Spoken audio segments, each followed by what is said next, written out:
Jets fans, and all NFL fans. This is Jeremy from Jets Chaos. Today, we're going to do something I don't normally do, and that's not talk about the Jets. Um, we all saw what happened to Tua last night, and hopefully, there are no Jet fans or any fans in the NFL cheering for what happened to Tua last night. A lot of people are talking about why did he slide? Football is an instinctual game. And his instincts were to fight for an extra yard for his team near the end zone. He wanted to get into the end zone. He wanted to help them score. And sometimes it's hard to shut that off. Unfortunately, um, Tua has a problem with concussions. We all know that.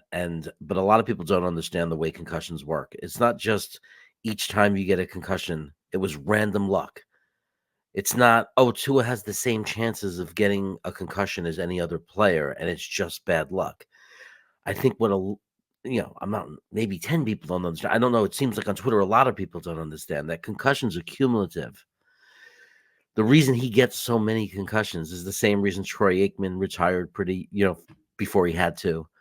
It's the reason the Jets' Al Toon retired before his, while he was still had plenty of years left. He wasn't that old.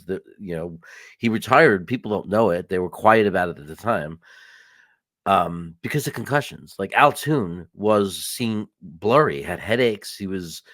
He had to retire. And we have players that we love. One of my favorite players who talks about it, Wayne Corbett, who goes live and talks about the difficulties that he has to endure every day due to multiple concussions. For those of you probably most football fans know the story of Junior Seau. There's many more like that again have never been recorded that people don't know about. Many instances where players turn to drugs, to alcoholism, die at young ages, and everybody assumed, it must have been steroids. That's why he's dying young. And it wasn't. It was because of concussions. Remember that concussion is a euphemism. It's a nice word. It's an easier word than what it really is. And what a concussion really is a traumatic brain injury.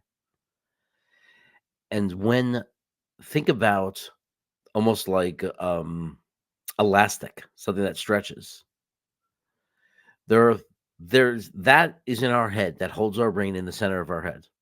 Our brain is not supposed to go swinging and crush into its skull anytime I do this. That shouldn't have meant my brain hit my skull. There's almost like rubber bands holding your brain in place. Just an easy way to think about it, not the actual science of it. When you have a concussion, when you stretch those rubber bands, you stretch a rubber band over and over again, it gets really loose. That's what multiple concussions, that's what's happening. It means the brain already stretched the membrane or whatever you want to call it scientifically that holds the brain in place. When the brain actually hits your skull, when it's not supposed to, what happens is what protects your brain from doing that gets weaker and weaker. So any kind of contact swings the brain. And what's supposed to hold it in place fails. That's why players become attuned. That's why players are more likely to get concussed. Why do certain players get concussions over and over again? Tua, aside from just that, Tua's concussions are serious, meaning there was a lot of damage from one of them. One of them got him really bad. And we probably saw it was the one where his arms were kind of spazzing out a little bit because that did so much damage to his brain that it was actually affecting his brain function and his nerves, involuntary movement, which is terrifying. It's absolutely terrifying. And we saw it again with his hands. That's because every time he gets it now, he's going to have that involuntary movement because that part of his brain is kind of already damaged. And it's not really healing. What's happening is kind of like when you get drunk and kill brain cells. It's not that you're healing your brain. Those brain cells never come back. Well, the damage is never undone, but human brain is a very powerful thing.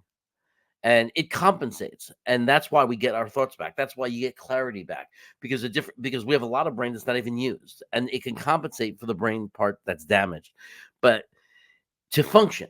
But that doesn't mean the headaches go away.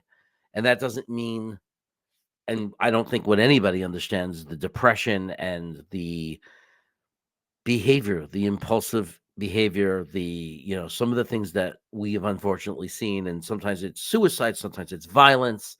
Um, it's an awful thing, and the real question is it's not really a question. Tua should not play this game ever again. He shouldn't.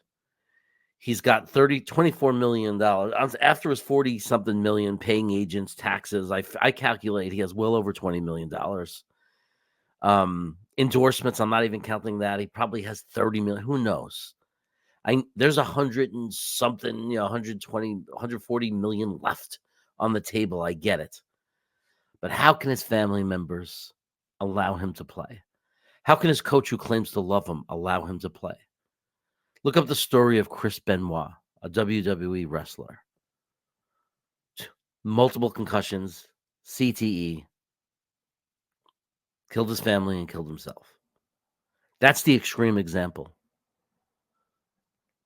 The not so extreme example is Wayne Corbett, who's doing okay, who does a podcast. We love him. He talks to the Jet fans. He's great.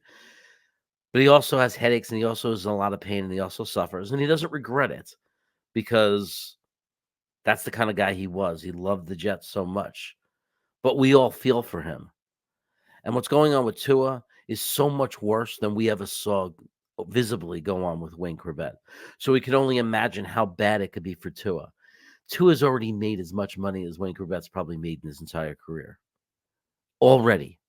Just from this year, from that guaranteed salary. He probably could settle for a medical settlement. He has enough money to not only take care of his family, but to pass down generational wealth. This shouldn't be about money anyway. But I know in this society, it just simply is.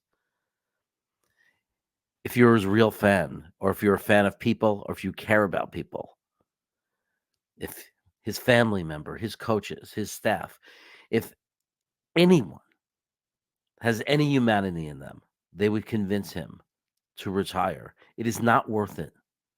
It sucks. It's unfair. It's not the way I'd want the Jets to beat Miami. It's not the way I'd want Miami to have their season ended, or for the next few years, struggle as an organization. It's not anything we'd wish on anyone. It is not.